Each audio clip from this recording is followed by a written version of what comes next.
everyone, and welcome to our webinar where we will be discussing how your organization and people can thrive during turbulent times of disruption. I am Jamie Gassman, the Vice President of Marketing here at R3 Continuum, and with me today is Jeff Gorter, the Vice President of Crisis Response Clinical Services for R3 Continuum. Welcome, Jeff. So happy to have you here. Hi, Jamie. Thank you. So in today's fast-paced environment, unforeseen workplace disruptions triggered by internal and external factors are becoming commonplace, resulting in diminished employee engagement and productivity. Disruptions are increasingly shifting the emotional well-being of workplaces and employees, and our access to disruption across the world, compounded with disruption in the workplace and even at home, has put our employees in a constant state of navigating the emotional impact that comes from disruption. So how, as a leader, can you stay ahead of the trends proactively? And when needed, how do you ensure you show up in a way your people and workplace need you to? So today, with Jeff, we're going to share some key insights to empower organizational leaders with ideas and resources to help navigate the current trends in crisis and disruption management that will hopefully lead to a reevaluation of the strategies employed by business and HR leaders, driving you to rethink how you're supporting your employees amidst such challenges. So, Jeff, let's just go ahead and jump into this topic and start out by sharing, how does one define a disruptive event in the workplace? So what does that mean, and how is that different than like crisis and critical incident, which are also some terms that you hear in conjunction to the type of work that we do?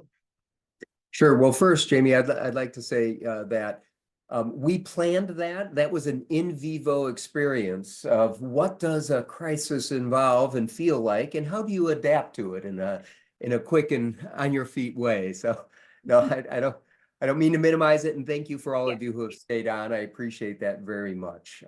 So to your original question, how does one define it? And you're absolutely right. Those terms are to a certain degree synonymous: crisis, critical incident, disruptive event.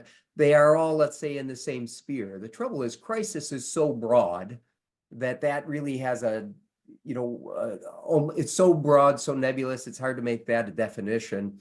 A critical incident has a very specific definition to different people in different industries. So, for example, in the IT industry, a critical incident may be the system's down. In manufacturing, a critical incident could be a supply chain disruption. So it means different things to different people, and it's hard to tell that. We have chosen and landed on the term disruptive event because we think that the key element here is the disruption it causes to the individual employees, to the leadership in an organization. And by disruption, I mean the emotional distress or upset that can come from a wide variety of events. Those events, the obvious ones that sort of come to mind when we think of a crisis or a disruptive event, a natural disaster, hurricane, tornado, wildfire. We think of an active shooter situation, obvious. A retail robbery that can strike at any place. Manufacturing accident in which there is an injury or a fatality, downsizing or a plant closing. All of these, you could tell, have an intense level of disruption. But it could also include things that are more, let's say, course of life events. The unexpected death of an employee over the weekend from a heart attack. Again, is it traumatic like an active shooter? Well, not quite, but is it upsetting to that work group? Absolutely. And so being able to provide for the emotional and psychological needs of those employees is job one for the leader following these kinds of events. Now, for the leader, and this is the key thing, I often get asked the question, well, we had this kind of event. Was it traumatic enough? Was it bad enough? Should we, does it meet the criteria? The criteria, there is no objective criteria. It's not like you can go down a checklist and say, this one was somehow bad enough. It's not the incident per se that defines a disruptive event. It's the impact that makes the difference. Again, I'm going to repeat that. It's not the incident, it's the impact on your employees, on your leadership, on perhaps the community, to your earlier point, a wider array of things. Crisis, like beauty, is in the eye of the beholder. Mm-hmm. And the meaning, the intensity of an event is going to be influenced by a wide variety of things. It could be influenced by the unique history of that organization. Have they gone through something like this before? the lived experiences of the employees themselves and how they bring that to work. Even the type of industry can determine if it's a crisis or not. For example, if I saw a burning house, I would be very activated. I'd be very anxious, potentially panicked. Oh my goodness, what's going on? Are there people inside? For me, it would be a very powerful event. Now, for a firefighter, that would be, to put it bluntly, another day at the office. For a firefighter, they would look at this and based on their skills, their training, their perspective, it would elicit an entirely different reaction, one of activating and responding, whereas I wouldn't know what to do. So the same event, two different people, it's not the incident that determined it, it's the impact. Yeah, very interesting. And I know I'm glad you touched on the community, because I know that's something we've seen a lot more of. Is it may not necessarily be an incident that's occurred within the workplace that's impacting the employees. I mean, we've seen in some small rural communities, employees impacted by the loss of, one of their neighbors, that everybody commonly knew, or an incident that happened at that community. We've seen some increase in some of the like incidents at like a parade or, you know, public area. So all of these things can kind of have its impact on those employees. So diving into that a little bit more, there are a number of workplace leaders who could be sitting on this call even today, but we've actually, we've heard this from some, they're thinking that's never gonna, we've never had anything happen to us. We're good. We don't need to worry about this. What would you say to them? What kind of advice would you give them in having kind of that thinking of, it's not going to happen to our organization? Yeah, and I don't mean to be facetious or disrespectful. What I'd say, where have you been living the last 4 years? And I say that, because the last 4 years with global pandemic, with civil unrest and racial injustice protests, with increasing wildfires, tornadoes, tropical storms, with mass shootings clearly demonstrably on the rise. If the last 4 years have taught us anything, it's not a question of, well, if a crisis is going to happen, it's when, how many of them, and how long are they going to last? It's a crisis is endlessly creative. And a savvy business leader knows that they're going to either be celebrated for their preparedness and their anticipation of their employees' needs, or they're going to be held responsible and judged for a failure to learn from these last 4 years, to say, did you learn nothing? How can you not be prepared? Please, crisis can come at any time in any direction, and it behooves any responsible leader to be prepared. The time to prepare is now, not during the next inevitable crisis. Yeah. So talk a little bit about that, right? I mean, my next question is going to get around proactivity, but can you share a little bit? Because you just commented on that. We've seen that in the work that we've done in terms of like when you've got an organization who's now going through that critical situation, and they didn't have, behavioral health support built into that plan. From your experience and from responding to various types of incidents, what are some of the common things you see within a workplace, within maybe the emotional stability or the feelings of the employees, but also even reputationally, maybe in the public's eye, that workplace might be experiencing due to that lack of proactivity or that lack of knowing who they were going to call when something did happen? Can you dive into a little bit about some of the things you've witnessed or experienced in that?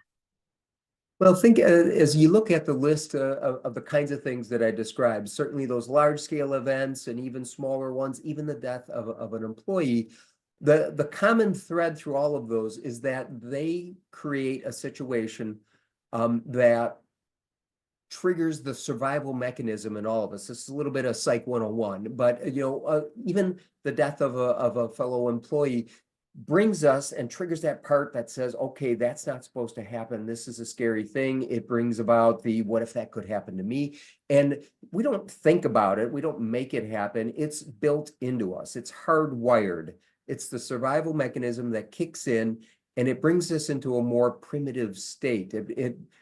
For our own survival, it elicits either that fight, flight, or freeze response where you're like, okay, is there a threat? Do I fight it off? Flight? Do I have to run away from it? Or do I freeze and hope it doesn't see me?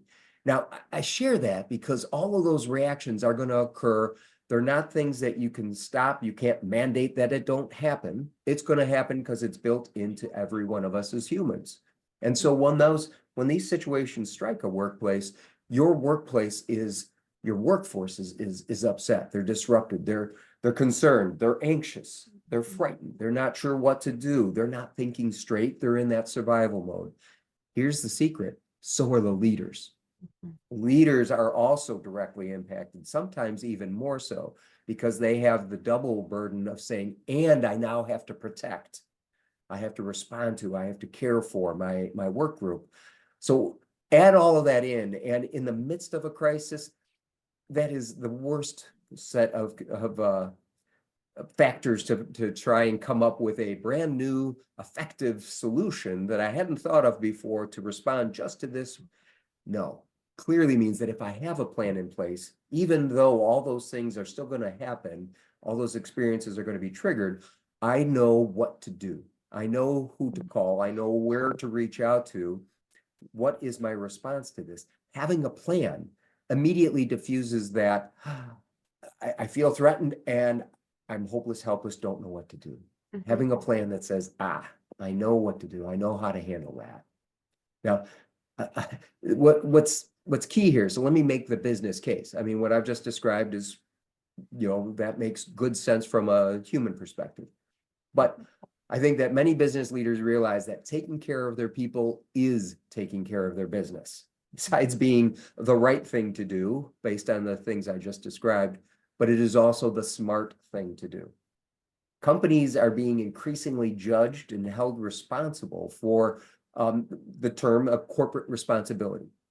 Do you have a plan? Are you have you thought about your employees' welfare and well-being? And these aren't just nice things, sort of soft HR benefit-y sort of things. Companies are being held responsible. If you want to attract and maintain top talent, they are asking those questions. Do you have a plan in place? How will you care for me if such a thing were to strike the workforce? And so having a plan in place is simply an expression of corporate responsibility that your employees will know and will appreciate. Second part of that is that taking care of your people is simply an extension of any reasonable business continuity plan. I mean, most businesses, depending on what the nature of it, have a plan on what do we do if there is a machine malfunction, if there is a supply chain failure, if there's a power outage. Tornado drills. Every building has, here's where you go to evacuate in case of it. We've got plans in place for these other things. Why wouldn't you have a plan in place to attend to your most valuable resource, your people? Businesses with a disruptive event management plan that attends to the emotional needs during these very frightening kinds of situations. Those who do that see a reduction in absenteeism following these kind of events. They see a reduction in workers' comp claims related to those events and an improvement in retention. Employees want to stay working for a company that they believe cared for them when the chips were down. It speeds up a return to productivity and service, even improve morale. And obviously, any business owner is going to see that those situations all have financial implications and a solid return on the investment. Yeah, it's almost like, there's no business recovery without human recovery.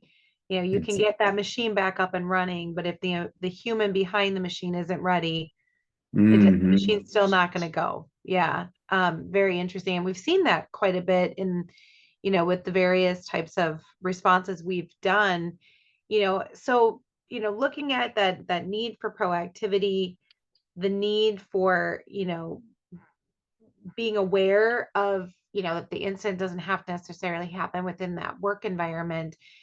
Now let's take a look at like what's currently trending. I mean, when you think about, obviously we can look at 2020, how many different things hit our world during that year and what's kind of cascaded from that.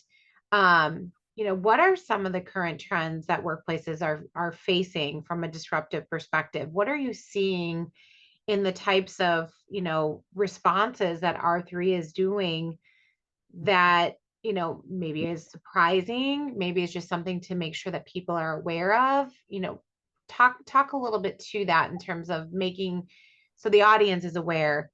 Sure, sure. This is going on, Yeah, well, exactly. And we've taken a look at some of our data, and we've seen, interestingly enough, because we respond between 2 to 3,000 times a month on behalf of businesses across the US to just those kinds of events. And we took a look at the data to see, well, what's been going on? What are the trends? And even predating COVID, we had seen a marked increase. Again, in hurricanes like Hurricane Harvey, Hurricane Michael, other increases in the intensity and destructive power of tropical storms, mass shootings, all the way from the Las Vegas shooting following the Harvest Festival, shooting at Pulse nightclub, Uvalde, all, we can name the list, would go on in a sad way, as well as the increase in wildfire. Right now, we are experiencing in Michigan, where I'm at, we are part of an intense heat dome right now, something that Michigan is not known for, and that we are. There are warnings every day about spending too much time outside, that people are aware that there's a threat even just outside your door. All of these things add up to create a new circumstance, a new term that has come to be called for this: cascading collective crisis. Cascading collective crisis. And what that means is that there are a variety of events, and when these events happen one after another in close proximity, close time, close space, that they have a cumulative effect. And not just those big, let's say, newsworthy ones that you're going to see on news, but add to that. It's not like life said, oh, you know what, you got enough on your plate, we're going to take a break. No, stuff of life still happens. Personal things, loss of a loved one, and other crises that can bring into that. So you stack all of these up, and it creates cascading collective crisis. And the implication of that is that it creates a sense of a constant backdrop of crisis. If it feels like we've been stumbling from one crisis to the next, it's because we have. Realistically. And why that matters is that when you have that cumulative effect, you don't have the opportunity to stop, to take stock, to say, man, what was that? What did that mean? What just went on? What does this say about me, or about my company, or my community, or my country? Those kinds of meaning attributions, where you wrestle with it and come to a conclusion, are essential for recovering from those events. But if you stack them up one after another, you just don't simply have time, and you don't have the leisure to stop and think about it. And that can be so powerful, because it creates let's say, a roller coaster of emotion, where you are reactivated with the adrenaline and all the cortisol and all the neurochemicals that get you ready for that fight, flight, freeze, that survival mechanism, followed by immediate exhaustion. Okay. And then the next crisis happens, and you activate again, and then you collapse, and it creates this repetitive cycle that just leaves your workforce weary, concerned, frightened, and all the more looking to leadership. Do you have a plan, or are we just waiting for the next shoe to drop? Yeah, it reminds me of when you're standing on the shore and the waves are coming in and crashing at you. And just when you think you're going to get back up on your feet, another one comes in and knocks you down. So, looking at that, I mean, talking to, there's obviously all these things within the economy, natural disasters that are always kind of on constant, watch out for. And then you couple that with like the human side of it, the personal side of it, not just professionally what you're navigating within your workplace, but that home kind of work balance that's been created, right? And more of us are working from home than we were prior to COVID. But how is that balancing act of the professional and the personal, with everything going on in the world, created more of that emotional impact for employees? You touch on something that is a key element to the cascading collective crisis, because this isn't the first time, the only time. There have been other times throughout human history where multiple bad things have happened one after another. What is different right now and what is unique to this very moment is that when those events happen, they are as close as the device in our hand or the laptop on our desk. We experience those events in real time, right here in our face, and depending on which media source, all media sources presented in such a way, not just here's facts, here's figures, here's what happened. They present it in such a way to elicit a specific reaction. And you should feel outrage, you should feel compassion, you should feel anger, you should feel, that it is not presented just as an event that happened to some folks over there. It is something that you witness, you are a part of it, you become immersed in that trauma. And they very intentionally personalize it so that you feel connected and feel a powerful emotional reaction to that. Now, add to that, as you say, for many of us who perhaps weren't working remotely but now are, that separation between work and home has now become very tenuous, very transparent. How do you separate those two? It used to be that I could say, okay, if something bad happened at work, okay, I'd have my drive on the way home. I can try and decompress. I can listen to some music. I try and just get it out so that when I rolled into the driveway, I'm in a different state of mind and I'm going to say, I'm home and this is my sanctuary. What happens when your commute is leaving the office down the hall and it's a 20-step walk to the bedroom, on the same floor? Suddenly your sanctuary is no longer separate from those events. And it's so hard. You have to be incredibly intentional about being able to separate those two when work and home occur in the same place. Yeah. I mean, just before this, my daughter was just getting back from her summer school program. And I was like, you're going to need to not interrupt mom. She's going to be doing a webinar. Of course, they don't know what a webinar is. They're not used to that. So you're so right. And that divide is definitely been merged when I'm working from home versus when I'm in the office and can really disconnect and have two separate kind of almost worlds, if you will. So looking at that, and kind of diving a little bit more into kind of the employees and what they need and, things that you've heard when you've responded. You personally responded to some of the more historical traumatic events in US history. You were there in response to 9/11. You were there in response to the Hawaii fires last year. So tell our audience from your perspective and the response work that you've done when you're visiting with employees, when you're visiting with leaders, working with them in terms of helping them to process and kind of, through the types of things that they're the challenges they're dealing with and the emotions and feelings that they're dealing with in regards to these disruptions. What are they wanting? What are they saying? I think that'd be so intriguing for our audience to kind of understand that if they've not experienced a type of disruption at work.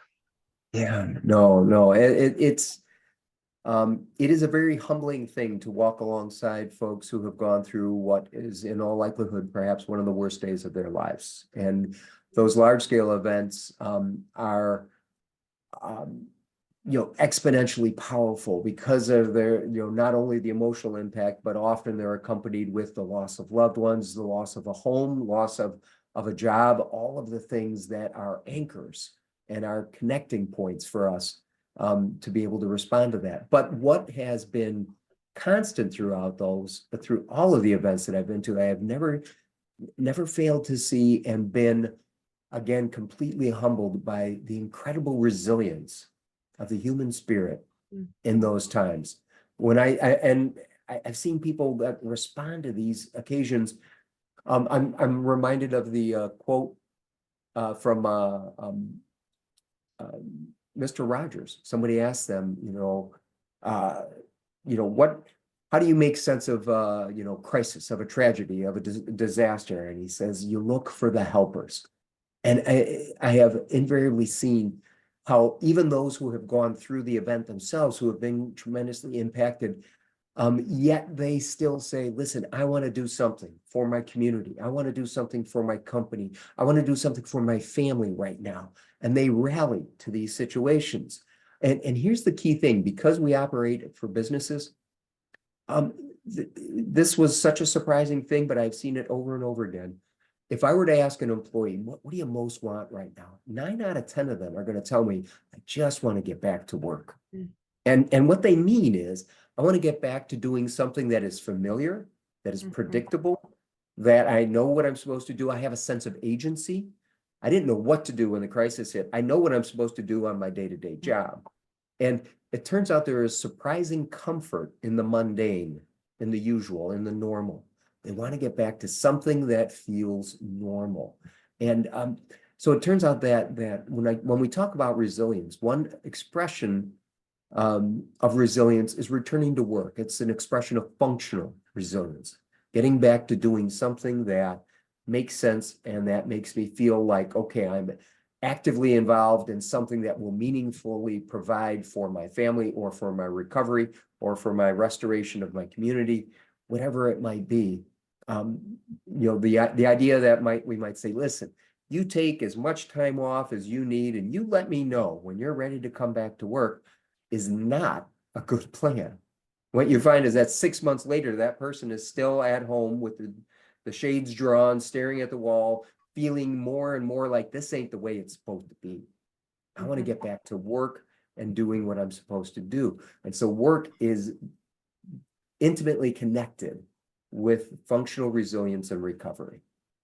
Yeah, I imagine it would help keep their mind active on other things outside of what they might have experienced. It's not going to go away, but I imagine there's some therapy or kind of,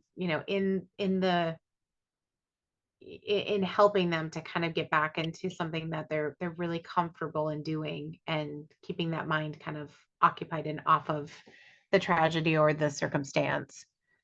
Thanks. Yeah. So looking at, when you've then provided that support, we've gone on site, we've helped talk with them, we've provided them with resources and tools and consulted on what they might be able to expect. What are their reactions after the support is provided, from your experience? And I asked that question because, someone is thinking, well, we've got these, we've got all these different types of business continuity plans in place. Here's what we'll do for our employees. How does having a level of support help with those employees? And what is some of the reactions? I know I've seen the testimonials that have come through, but specifically from your experience, what have you heard and what have you seen? So in a very simplistic, but if I were to boil it down to 3 things that we look to deliver when we go on site, is that we provide an opportunity for ventilation for the employees to be able to talk about what this powerful experience was. And talking about it is part of that recovery of being able to express it. So it's ventilation, validation. We're able to say, and what you're experiencing makes sense. It's understandable. That's the normal reaction to this highly abnormal situation that just occurred.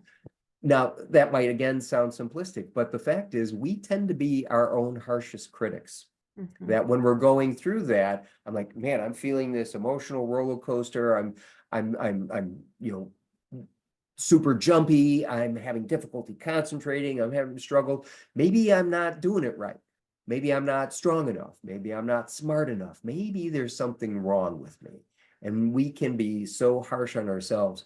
Being told and being able to reframe it that they can understand, okay, the sadness, the grief, the confusion, the numbness, the distractibility, those are the normal parts of this abnormal situation. It allows them to take a breath of air and to say, all right, it's not that there's something wrong with me. I simply have a bad case of being human. that anybody who's going through this is going to experience some variation of this theme.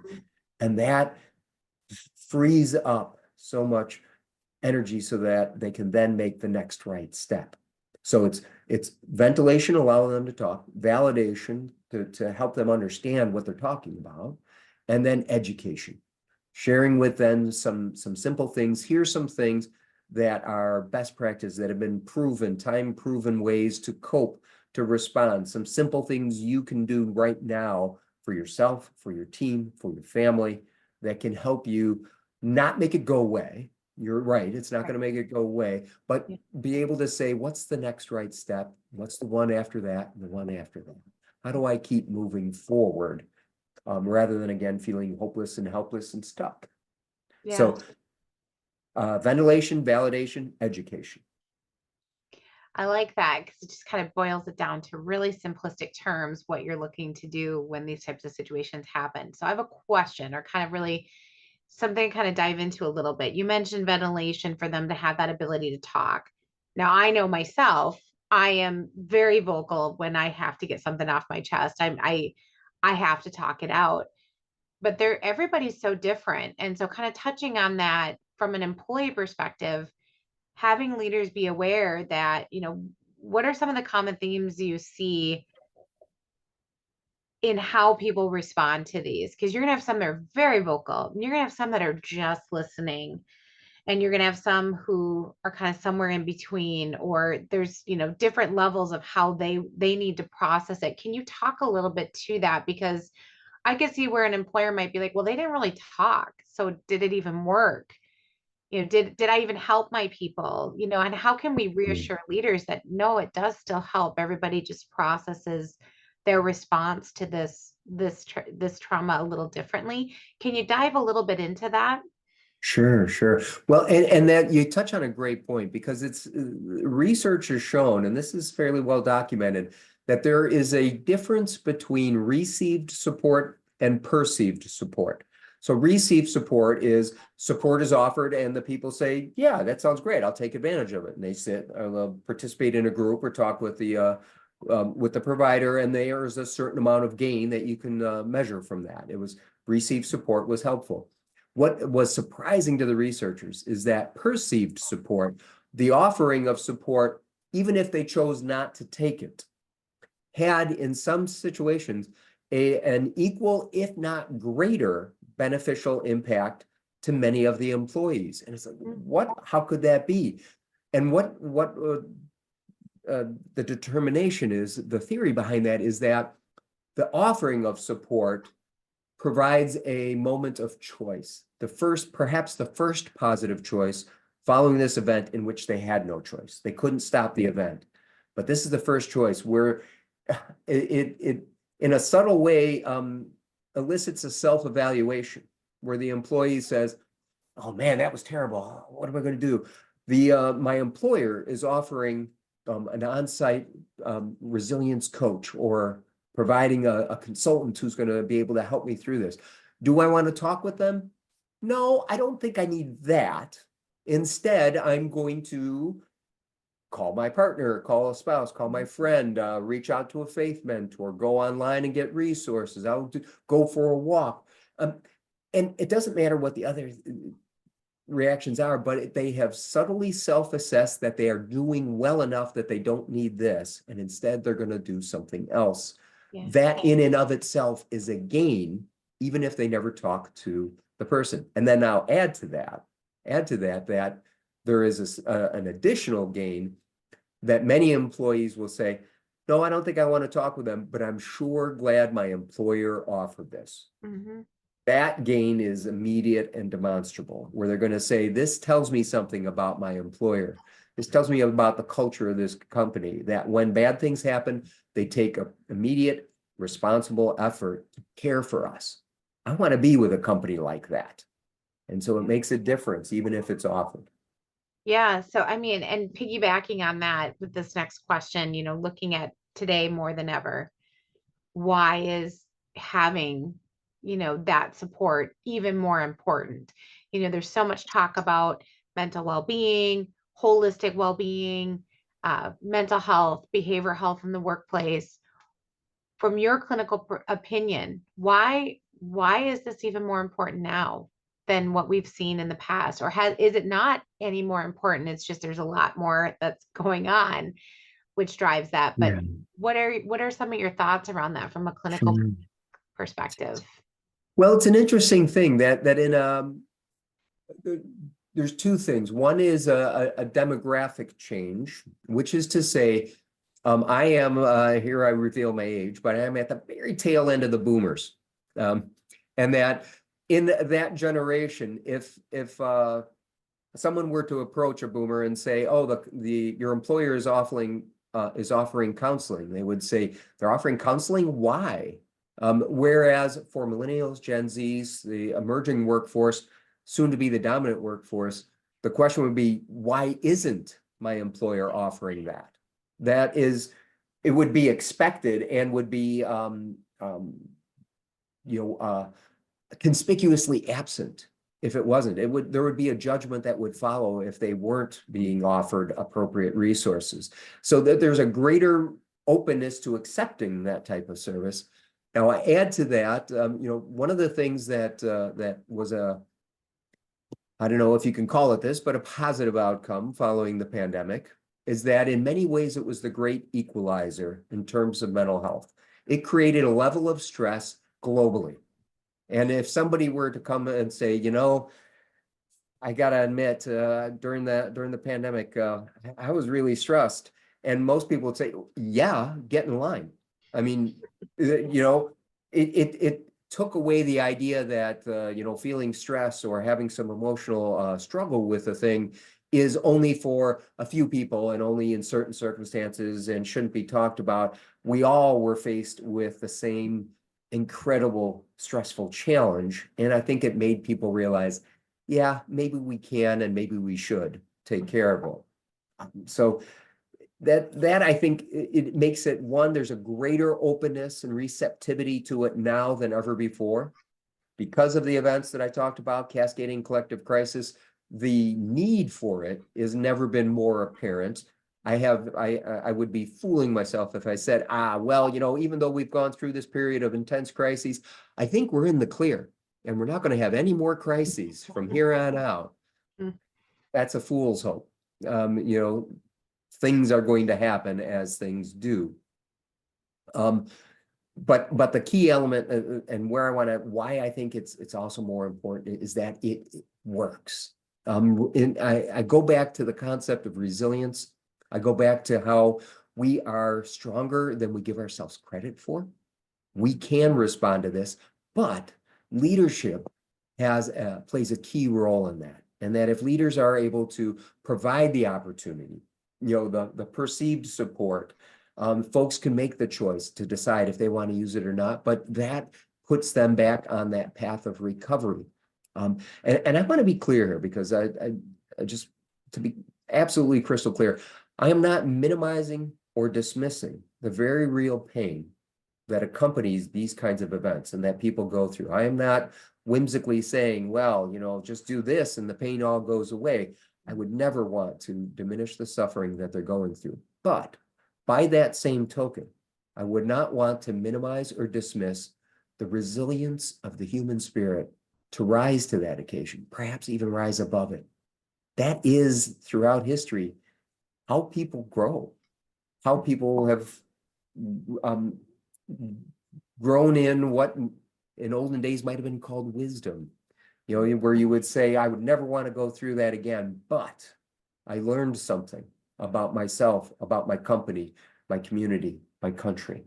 And that to skip by those things and to not provide an opportunity to stop, to ventilate, validate, and educate means that we run the risk of losing those lessons and championing that resilience. So I think it just makes so much sense to do it right now.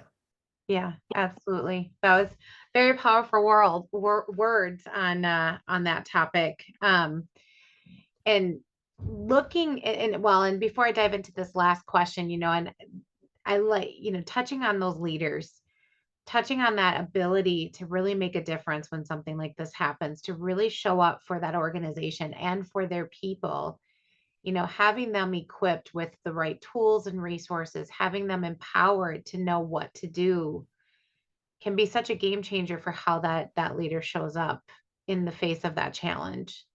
And so that too in of itself, they themselves can become a stronger leader and be able to help lead that team through something really challenging. So just pulling that in there, because there is going to be a lot of, we're not going to not have disruption. It's just part of nature. It's part of life. It's just part of the world that we live in.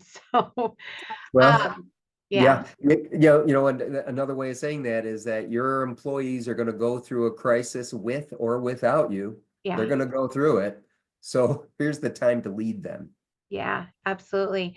So we've covered a lot of really great tips, great pointers for how, those listening in the audience can navigate those turbulent times within a workplace, the importance behind it, that importance of proactivity and having these resources in place and people knowing how to engage those resources.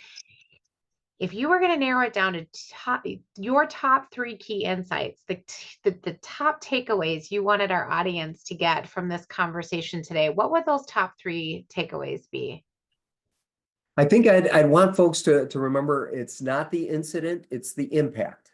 So don't be distracted by the event in and of itself. Be focused on how are my people reacting to it? What is going on with them? So it's not the incident, it's the impact that I need to pay attention to. The second one is that despite all of the bad things that we've talked about over these last 4 years, of course, is that people are more resilient than we give ourselves credit for, and leadership plays a key role in being able to provide the resources, the opportunities for that resilience to show up at the workplace. The third one, being prepared, having a plan, communicates that leader clearly cares about their employees. Having a plan in place, even if you never have to use it, tells your employees something. But saying, I think we're good, I don't think that's going to happen here, that happens elsewhere to other people. Be aware that communicates a message of casual disregard. And I'm not sure you want your employees to have that. Yeah, and timing is critical in these events as well. So we've gotten through all of the questions. Now we'd like to turn it over to the audience to have you submit your questions through the Q&A widget that's down at the bottom. While you're doing that, I'll just call out another widget to your attention, which is the resources widget. So in there, if you want to learn a little bit more about myself and Jeff, there's links to connect to our bio pages. Otherwise, there's also some great resources that you can tap into. So if you want to learn a little bit more information around how R3 continuum responds to these types of events, the solutions that we have available for helping you navigate disruption within your workplace, there's a link that drives you to our disruptive event management solution. And then we also have an ebook in there too, so you can dive a little bit more into some additional information around how do you prepare that workplace, things to be aware of in terms of what employees are looking for when these types of incidents happen, so that you can be that prepared leader, that prepared workplace that shows up for your employees in their times of need. So diving into questions, so we did have a couple come in. So I'm going to go into those. How would one begin ensuring they have a plan and then implement a plan for responding to disruption? So really, I think what this individual is asking is, what are some of the first steps that need to be taken into consideration as you start to pull that plan together? And then how do you make sure that you're implementing it appropriately? So I think begin with your people. Say, to stop and think about, okay, what do I anticipate? What will my people be going through in a crisis? And I don't mean in the granular details, but to just recognize that, okay, there is going to be a human reaction. I need to attend to that, because the other things that I could get, as you said earlier, it doesn't matter how quickly I get the lights on or the trucks running. If the people operating that aren't in a place to do so safely and effectively, I've wasted my time. So part of it is beginning with your people, having a plan of how do I address that. Now, for some businesses, they may partner with their employee assistance program if they have one as a place for consultation. For those that don't, or if they want to contract directly with us, we would want to look at the specific industry, the specific business that it has, and what are those unique aspects that might define what a crisis looks like for that particular industry. So there are some nuances to get down to. But one of the things that we can also do at R3 is even if you have a plan, we have the capacity to evaluate that plan. So take a look at that and be able to say, okay, here's where some things are missing. And we'd be happy to contract with you to do that. Great. So we had another question come in. With the increased value that employers are placing on mental health, we're seeing increased requests for proactive mental health services before a disruptive event occurs. How do you see R3's role in this aspect of workplace mental health? Oh, that's a great question. Great question. And Yeah. it is, and because we, as I said, for a variety of reasons, demographic shifts, as well as the COVID experiences, that we are in a much better place of saying, you know what, let's attend to our well-being, our mental health in a way that destigmatizes it, and recognize that, you know what, if we can all be a little bit better at that, then the rising tide floats all boats, as the saying goes. It rises all of us. So I think that the key word in this is that well-being is not a perk, it's an imperative. So when you say, well, you know, how should we do that? First off, committing to doing it is the key element, is recognizing that, yes, we need to develop a psychologically healthy culture. Part of our group, you know, of our we want to be known as a company that cares about that gets it, that provides resources, and that it is not discouraged to talk about those issues. In fact, we want people to talk about them sooner rather than later, because we've got resources that can meet that need. So I think being able to proactively ask, anticipate that if you've got humans working for you, they're going to have behavioral issues. They're going to have concerns. They're going to have worries, stressors. That's life. Nobody gets to spend much time on this planet without encountering some variation of that. And so again, a savvy leader says, I want to have resources in place for that to enhance their well-being. Yeah. And I think too, reaching out to R3, because sometimes there's unique nuances for particular employers. And we typically can provide, from the solutions that we have, a tailored response or a tailored support solution that helps to address that. So I think reaching out and letting us know what is that before a disruptive event that they're looking for. And in terms of the resources, I know there was another question in here in terms of accessing the resources. So I will have our tech support message this individual directly with links to it. So it looks like they're already working on that. So that'll be addressed. And we had one more question that says, is there a difference in the impact of a disruption? Are there some disruptions where support is not needed? So I know you said it's not based on the impact, but or the incident, it's based on the impact. So I think what we're trying to get at here is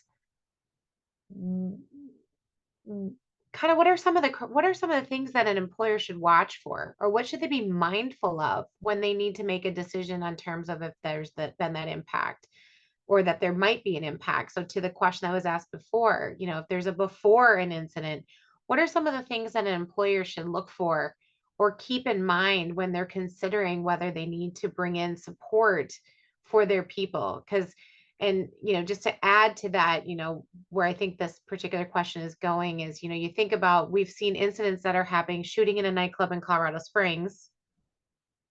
We had responses in like the East Coast for that. They're not even in the same geographical region of the country, but the fact of the, you know, it was an LGBTQ plus nightclub.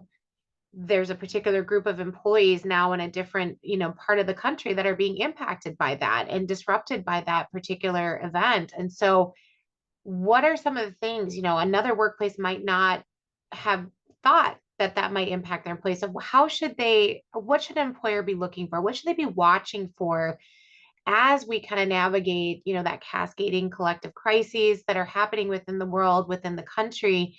how do we make sure we're showing up for our employees, almost in a way proactively before they're showing signs of that disruption? I think it's a great question, particularly because as I was describing, these concepts, I was using, of course, broad brush strokes. Yeah. It's not, I want to make sure, and I want to be clear in stating, not every employee at the company is going to have the same reaction. In fact, they're going to have as diverse reactions as there are employees. That, each one is going to go through it based on their lived experience, based on their own skills, trainings, hardiness, and resources. So I don't want to say everybody is going to be, require this, but offering the help provides the opportunity for folks to either choose it or not. That is a gain. There may be other, let's say, sound business reasons for doing it. Is by offering it, you are sending a very clear message to the employees that we get it. We're not going to wait for you to come to me and say, boss, I'm really feeling sorry about this, sad about this. How many employees are going to have the initiative to want to do that and risk that in front of the boss? But if you offer it, then it's something that takes away the stigma, like they have to go through hoops to get help. And so I would say that if you ask that question, I wonder if this was bad enough, I would say the answer is yes. Yeah. Should I do it? Yes. And it doesn't matter if nobody shows up, because you're still getting the positive reinforcement with your workforce that, what, they got it. They understood this could have a potential. They brought resources here. If nobody used it, fine. But they clearly are a company that cares. Yeah, no, that's a great response to that. I mean, because it doesn't, certain things are going to impact certain people. So rather than waiting to find out who it's impacting, be intentional and just bring that support in and help them out with that. Great. Well, that concludes all of our questions. Again, if you check out the resources link, otherwise you can visit us at r3c.com. On that particular website, if you go into our services, you'll find a various set of service lines that, the disruption response and recovery will have this disruptive event management solution we've been talking about today. And then also in our toolkit, we have various tools, ebooks, and various things to help leaders in the business world navigate the mental health and behavioral health of all of your employees within your organization. So we hope you've enjoyed this webinar, and thank you so much for logging in and letting us spend this time with you today. Hope you all have a great rest of your day. Thank you all. Be well.